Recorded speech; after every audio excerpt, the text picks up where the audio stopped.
just a few seconds.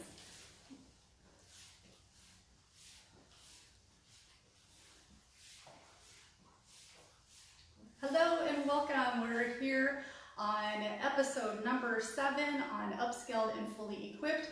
I am your show host, Amber Castillo-Wilson, the founder of Upscale for Life.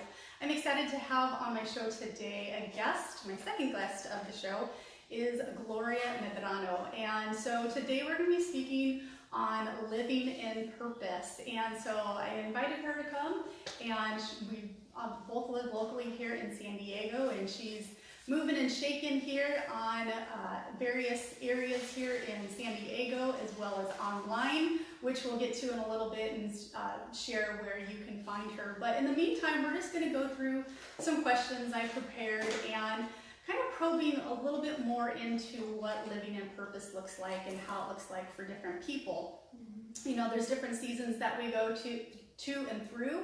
And that whole aspect of sometimes we don't understand what living in purpose looks like, especially if we're suffering with some kind of health, compromised health issue, or if we're just so stressed and bombarded with various aspects of life, right? That we're like, Lord, why am I even here? I'm suffering, I'm in pain, I hurt, I don't feel good.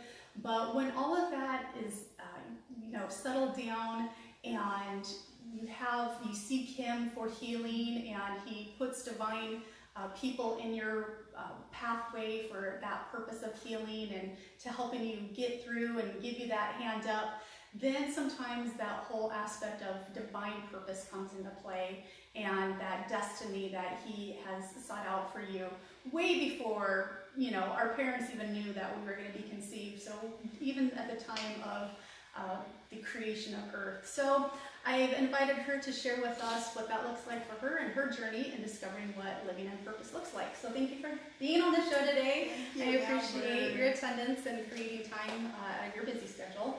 And so I just want to we'll go ahead and dive into a first question. I mean, if you want to introduce yourself real quick, you can. Go for it. Sure. My name is Gloria Medrano, and I have a podcast. It's called Heart of the City, San Diego, and you'll find me in various places around the city, interviewing small business owners and ministry leaders and things like that.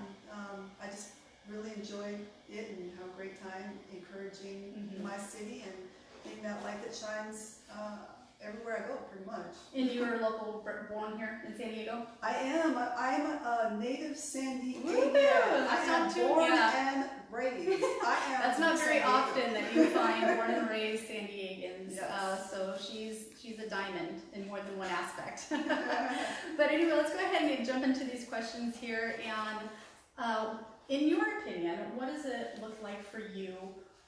What can define what divine purpose is, or what does living in purpose look like for you? For me, I think it starts with a relationship with Jesus Christ. Okay. So I think, we don't know our purpose until we know Jesus first. So I can only speak for me. Sure. So I'll turn that back to, my experience. When I was just a little girl, about 5 years old, I felt a pull towards God. I know it probably came from a praying grandma. I know we all have somebody who was praying for us. I know my mama prayed. I was walking on her, and she'd be praying, and let's say, I want to drink her sweet, really milky sweet coffee, and so I love that she'd pray because I get to sneak her coffee. And I did, just through the years, I felt that pull, towards God, but I didn't know that there was a pull towards God. I felt a pull towards a spiritual something, and it was later on in my growing up years that I had some different experiences along the way that could only be a divine experience with God, with Jesus Christ, through the Holy Spirit. Yeah, that's nice. The aspect of just at a young age to have that, my previous guest, the same thing. It's kind of like around 4 years old, she expressed. And so for you, it was around 5.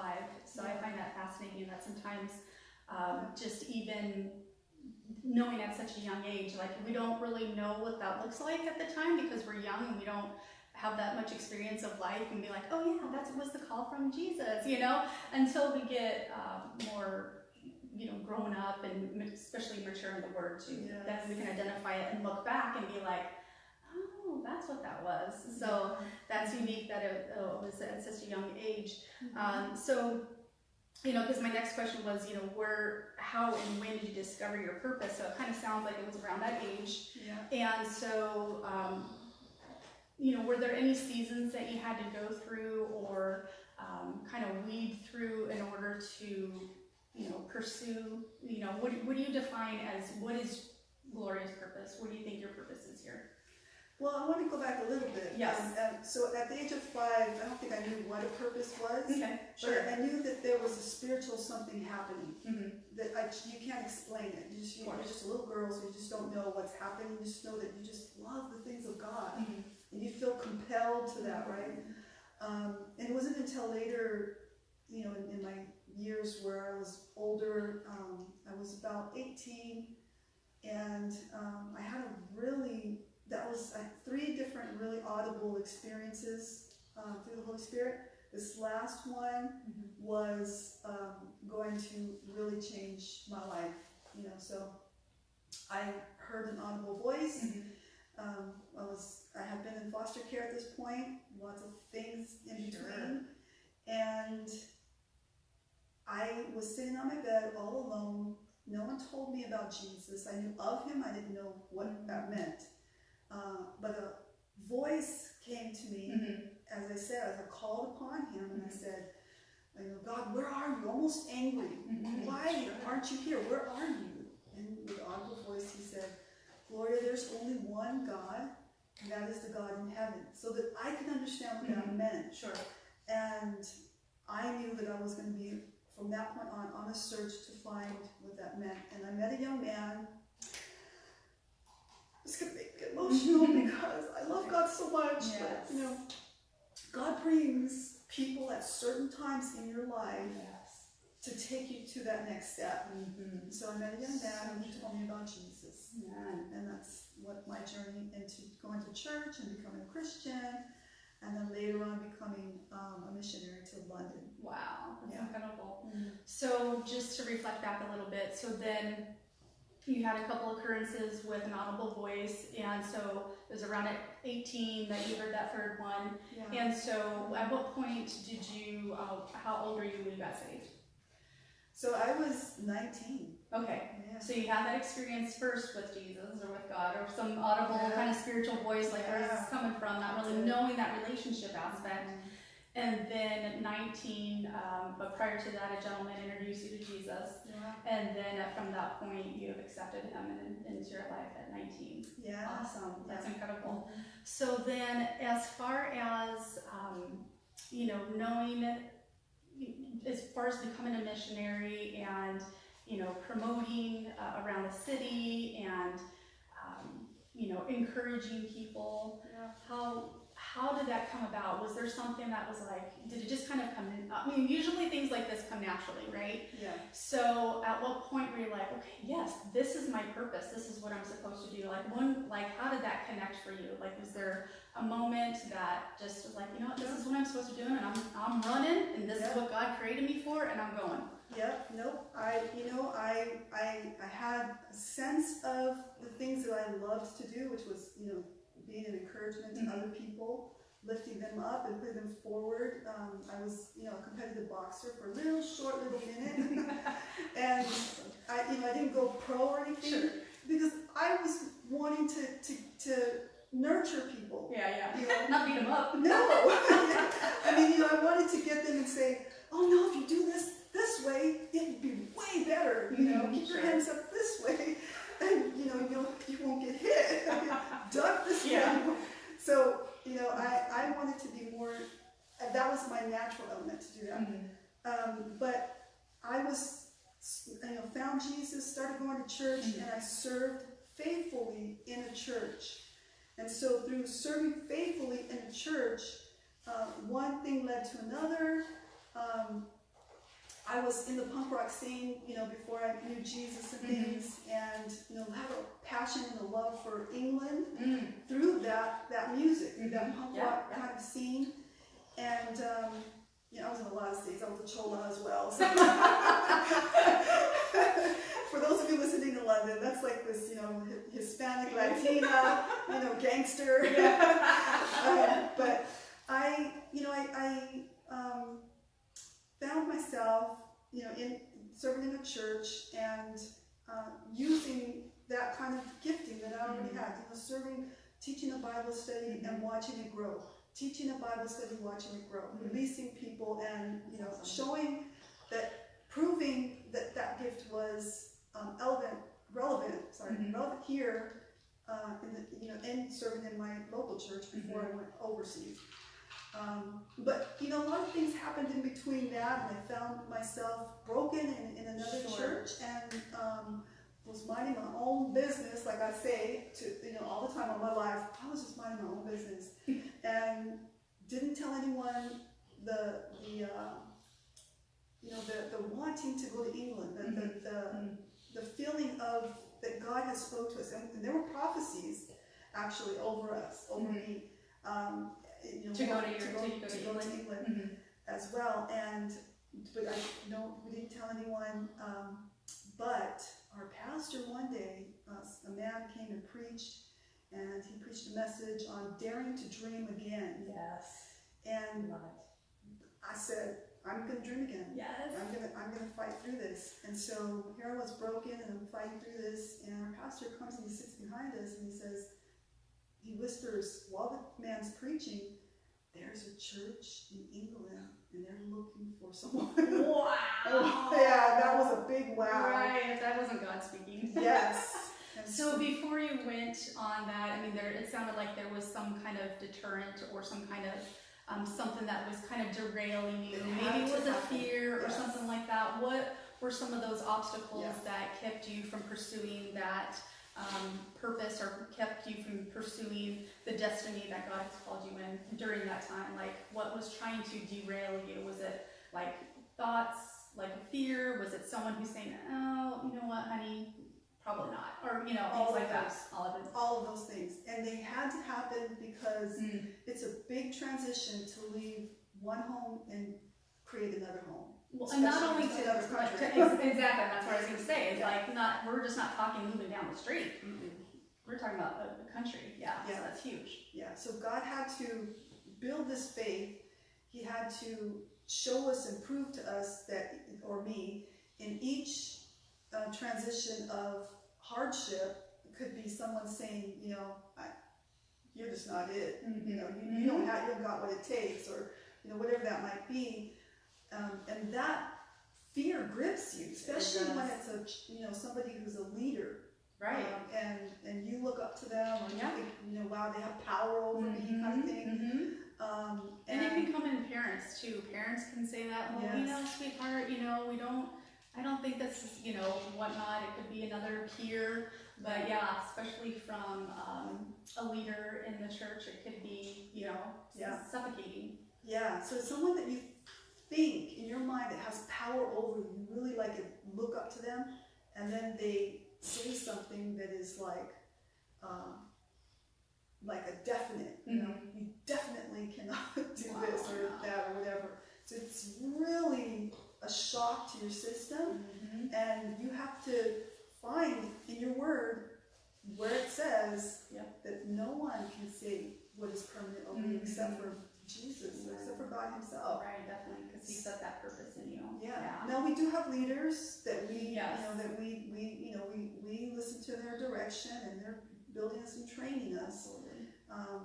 But definite things, no, not definite things. I went back to this class that I took some years back, and it was how to overcome lies, and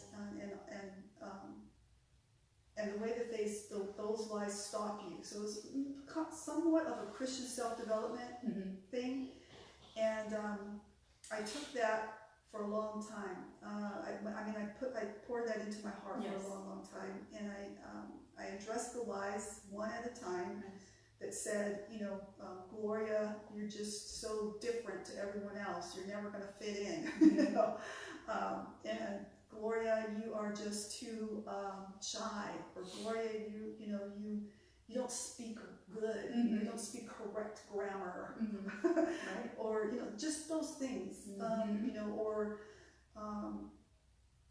mom and dad don't want you to do something like that kind of thing, but it was I was just minding my own business again, and had a dream, and in the dream I was awakened, and in my awake state, I was looking around the room, and I heard an audible voice again saying to me, Gloria, Gloria, and I was like, where is this coming from? Why does this keep happening to me? And that voice said to me, it said, Isaiah 41:10, it said, so do not fear, for I am with you. Do not be dismayed, for I am your God. I will strengthen you and help you. I will uphold you with my righteous right hand. And I didn't know what all that meant. Sure. I know there are things that you just don't know why that happens to you, right. And you kind of try to get derailed by trying to search why, get into the spiritual mode. Sure. When we just need to just trust God and His Word and what He says to us, and what is He constantly saying to us? He's constantly saying what? Fear not. Yeah. He's always direct command. Again and again and again. Yes. Why? Because we're human. We do get afraid. Absolutely. We are fearful. So, but he tells us to trust Him. Do not be dismayed. Don't get distracted, discouraged. And then He reminds us that He's going to strengthen us. That's awesome. Yeah, definitely. That's fantastic. Thank you. So, where you're at right now, and with the gifts and talents that God has placed in you, how is that playing into what you are building or feeding or growing now? What does that look like for you? Whether it be in ministry or in business or, personal, what is it that you're building right now that through your gifts and talents and your purpose? So right now, I do a podcast, and I lead ministry and things, but I started off coming back from England and starting all over again, and boy, do I know what it's like to start all over again. And so I took all of what God was saying, in His Word, Isaiah 41:10, fear not, and I just started to go over one at a time. And I was on social media. Facebook Live had just came into existence, and I seen it and it clicked, and I said, I can do something with that. And I wanted to share my journey kind of in a real way, but in a respectful way. Sure. That ended with hope to everyone, and that was relatable. Yes. I didn't really see many people sharing kind of a real story of transition and bringing hope. Right, because there's some yucky stuff that we have to go through. Oh, And sometimes when we see people on video or on, in person, we get to see the other side of them, but we didn't what they had to live through in order to get to that. Yeah. And life does get mucky, and there's a lot of stuff that we have to trudge through, pray through, cry through. We need help and support from others, and so that the realness that I appreciate that you bring, with that. Yeah. So I just started practicing live, and I was terrified. And You're like, nope, I'm going to stand on. Do not fear. When I go back and I look at them, they're horrible. They're just all not good. And I seen someone demonstrate what it looks like to have kind of this show, right? And in fact, they invited me on their show, and I had a pastor friend that was on the show, and I was following my pastor friend around and commenting on this show, this person who was doing interviews, and and then they called me out. They said, you're coming on my show. This is this buff guy, and I'm like, oh my, what am I gonna say? And so I just went. My Latina side kicked in. I mean, just backtrack. My Latina side kicked in, and we don't back down. So I went through with it, scared at all, and I intentionally held back information. This is kind of my cheeky little sneaky mischievous side that I have. I think we all have this side. I know I do. Yeah. But I held back intentional information because you have to send a bio in. And I wanted there to be this real element to the show that I brought that no one knew about. Knew about me. Yeah. And I never really shared my testimony in the churches that I was in because I was really very like, everybody's sharing that same thing. Wasn't another one of me out there to share that same thing? And I didn't feel that I wanted there to be a uniqueness to it. And so I went on the show and I was sharing, and we just had a great conversation. Next thing you know, it's like 2 weeks later, and people are trying to add me on my personal page, thousands and thousands. So it maxed out to 5,000 in 2 weeks. Wow, that's incredible. Yeah, I know. Yeah, so just that authenticity, resonates to where, you're going with your podcast and, what you're doing with your Facebook Lives and stuff like that. So, and that's what we need, there's enough of the fake news and fake this and fake that, it's just like, let's just be real, it's like, I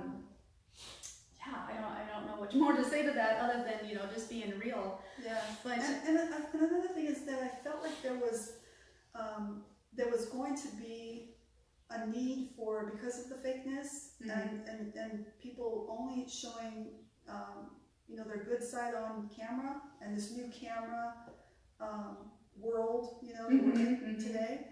I thought, ooh, that's going to be a little bit dangerous for others coming behind, because now it's just, I got to have a fake this, and I got to have a fake that, and I got to go for, Botox here, and this and that. That's not real. Yeah, no, right. That's really dangerous. Yeah, definitely. And so I felt like I wanted to be, that mama, maybe not mama, maybe friend, maybe sister or something. Yeah, there you go. But I wanted to be, just that person, that mentor. Yeah, on camera. Definitely. That's awesome. So let's see, the time that we have left, let me address another question here. So if you were not able to express yourself in the gifts and talents that he's given you and to, trudge forth with your purpose, like, what would you experience? Like, what could you imagine if you were not able to live in your divine purpose and you were not able to express your gifts and your talents? What would that look like for someone who's maybe stuck, or someone who's, like, I have this gift and I know I have this talent, but what? I think the biggest lesson that anyone can learn is just to be. Just to sit still and be. Don't try to make it happen. Don't try to, a lot of times we're trying to pursue something that possibly isn't the direction of what God wants you to do, because at that moment, it's the process that we need to learn. Sure. And the timing and all that too. Yeah, the timing. But if I would have jumped that process of, learning to transition or going through hardship and all of that, it would have been too traumatizing to go from one country to another country, and to know how to feel my way out, and to know how that feels, the traumatic part of what that feels like, and that God is going to see me through this anyway. Right.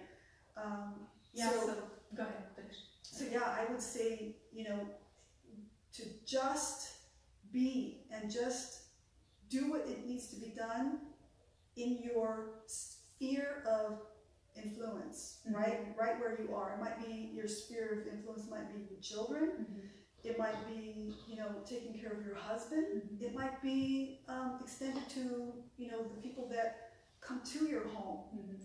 It might be a Bible study, maybe it's not a Bible study, maybe it's just that you're going to the women's country club or whatever Sure. you do, and that is your area of where you could be that blossom or that light in that place, and from there you will grow from there. Absolutely. That's so true. And stay in a church that you're going to grow in.